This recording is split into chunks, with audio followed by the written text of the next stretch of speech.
आज हम आपके लिए लेकर आए हैं पंचतंत्र की एक और कहानी जिसका शीर्षक है बंदर और लकड़ी का खूंटा। तो चलिए शुरू करते हैं।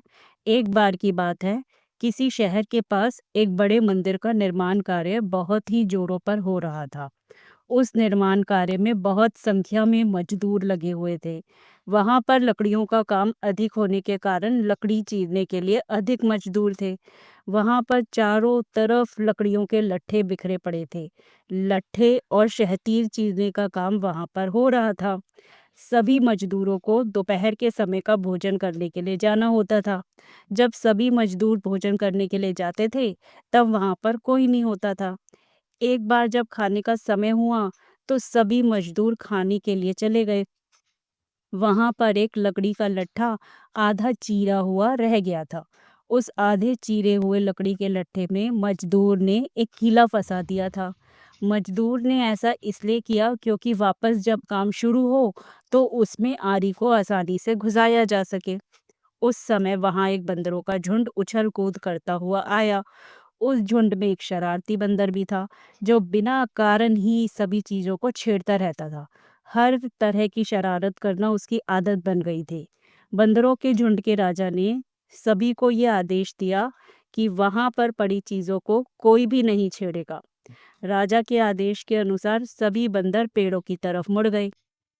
लेकिन वो शरारती बंदर सभी की नजरों से अपने आप को बचाकर वहां पड़े लकड़ियों के लट्ठे के पास ही रह गया और वहां पर पड़ी लकड़ियों से छेड़छाड़ करने लगा।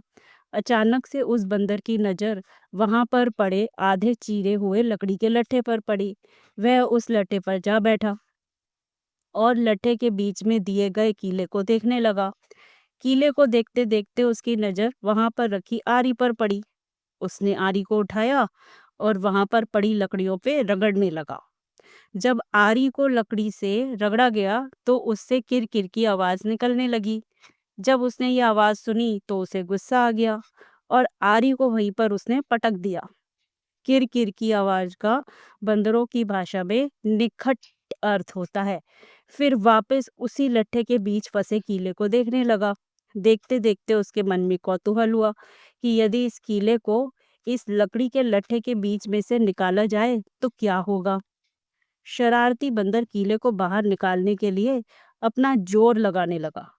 लट्ठे के बीच फंसाया गया कीला तो दो पार्टों के बीच बहुत मजबूती से जकड़ा गया होता है, क्योंकि लट्ठे के दो पार्ट बहुत मजबूत स्प्रिंग वाले क्लिप की तरह उसे दबाए रहते हैं। वह शैतान बंदर अपना पूरा जोर लगाकर उसे हिलाने में लग गया। जोर लगाने पर वो कीला हिलने लगा। तो वह बंदर अपनी इतनी शक्ति देखकर खुश हुआ और जोर से उस कीले को हिलाकर सरकाने लगा।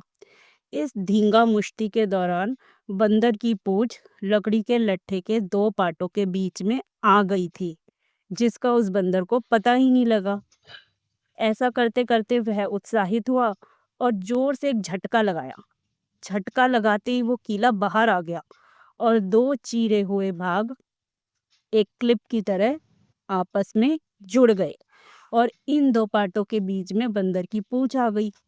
बंदर जोर से चिल्लाया। तभी मजदूरों के लौटने का समय हो गया था।